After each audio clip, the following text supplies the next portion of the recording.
Halo anak-anak kelas 6, bertemu lagi dengan Bu Adel. Pada hari ini kita akan belajar tema 3, subtema 2, fokus pembelajarannya bahasa Indonesia ya.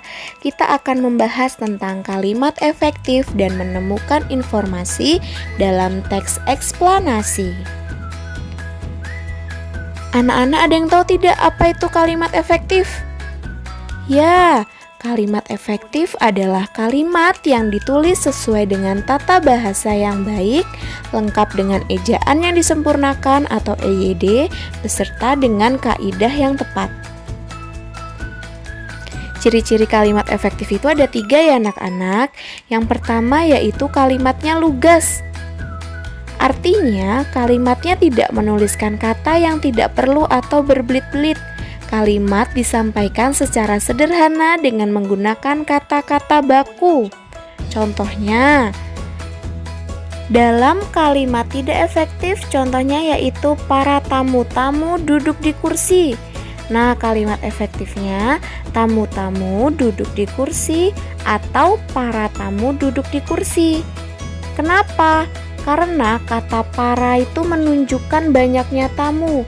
Dan kata tamu-tamu juga menunjukkan banyaknya tamu. Sebaiknya menggunakan salah satu kata, yaitu menggunakan para atau menggunakan tamu-tamu. Seperti itu ya contohnya.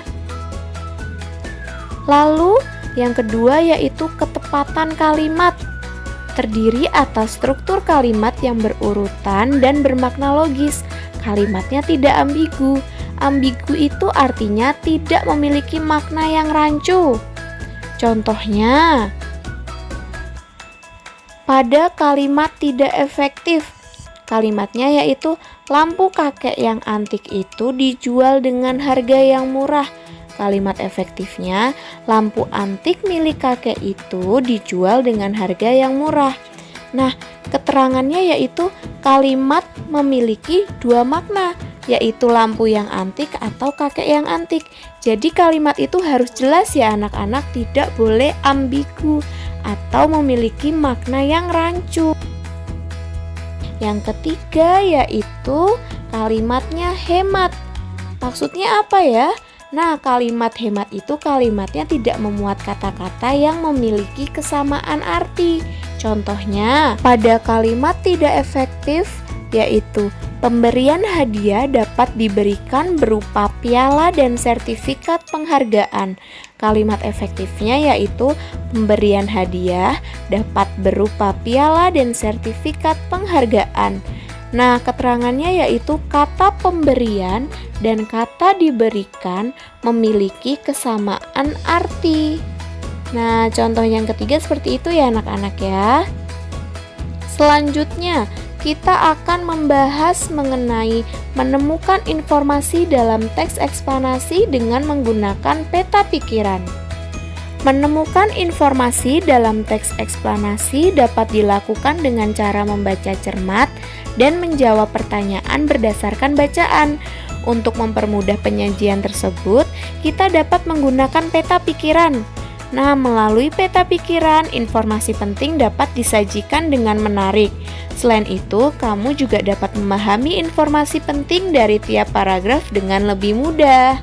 Untuk mencari contoh bentuk peta pikiran, kalian bisa mencari di Google secara mandiri anak-anak. Silahkan dipahami bentuknya seperti apa, modelnya seperti apa. Nah, lalu selanjutnya kita akan membahas tentang tahapan untuk menyajikan informasi penting melalui peta pikiran. Langkah yang pertama yaitu temukan pokok pikiran dari tiap paragraf. Lalu yang kedua, tulislah poin-poin tentang kalimat penjelas dari tiap paragraf. Yang ketiga, tulislah pokok pikiran dan kalimat penjelasnya dalam bentuk peta pikiran ya anak-anak. Sekian, terima kasih dari Bu Adel. Semangat belajar ya.